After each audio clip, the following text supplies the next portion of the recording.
So this one, we're going to talk a little bit about SB 1100. SB 1100 is called the Schools Unused or Underutilized Buildings Statute. Basically, the gist of this was that said any part of a facility or facility that hadn't been used in 2 years shall be rented or sold to a private or charter school.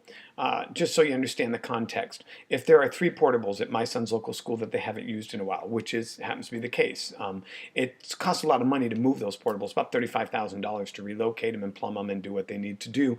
So the schools typically keep them there, use them, don't use them, on and off. Maybe let Boys and Girls Club or whatnot use them.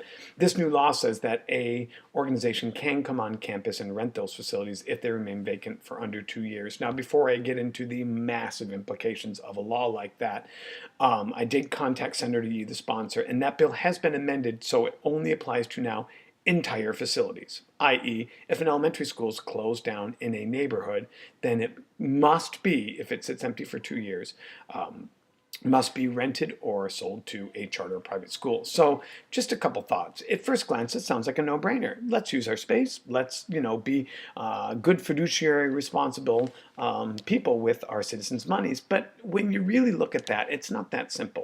So if you take an elementary school and it's an area that's already struggling, and that facility was built and agreed upon by its community to be an elementary school, and all of a sudden a charter high school comes in. The kids are driving now through the neighborhood, maybe not driving responsibly. Maybe it specializes in teenagers with anger management issues or teenagers that were in outpatient rehab. Maybe it's a school for troubled youth. Maybe, I think you start to get the idea where what the community originally bargained for is not what in fact is actually occurring.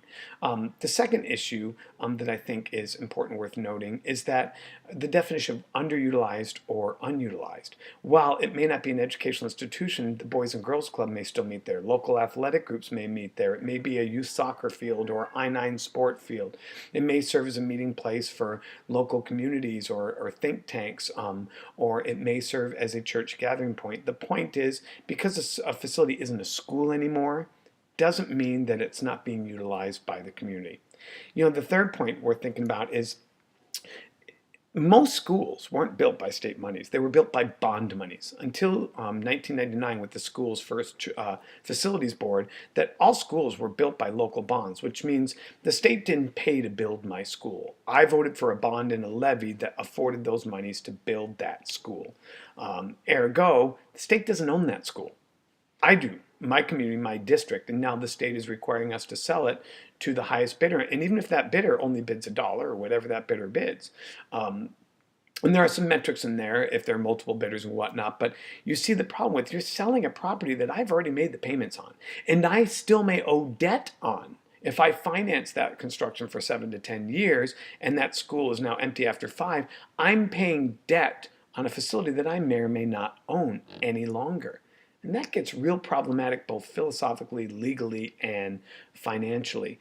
And so I think that's something worth considering. And then the final point is that schools operate on long-term life cycles. We think we might need a school, and we do a demographic study a year later, and that tells us that 5 years out we're going to need a school, so we're at 6 years. Then we go for bond, that's a 7th year. Then we call for plans design, that's an 8th. Then we actually build school, that's a year and a half, so 8, 9.5 years. That typically school planning can be very large windows of time. And now we're going to say if it isn't used in 2 years, it automatically gets rented. And if it isn't used the year after that, then it must be sold. So that within a 2-year window, it by law must be rented or leased. And within the 3rd year, it must, and I mean shall be, sold to the highest bidder. And then a little caveat side note is, isn't it interesting that shall be sold to a private or charter school? It can't be sold to a commercial interest. Somebody wants to bring new development in, let's say a high school plot of 60 acres, that could be some beautiful homes that breathe life into an area. Nope, it's got to go to a school. Meaning, obviously what we're trying to do is we're trying to make sure that we give charter and private schools the cheapest possible opportunity to enter into that market space, even though it's not in the financial best interests of the people who own that property. So I voted against this. I lost. It passed with a 6-3 vote. So there you go. That is SB 1100, School Unused or Underutilized Facilities.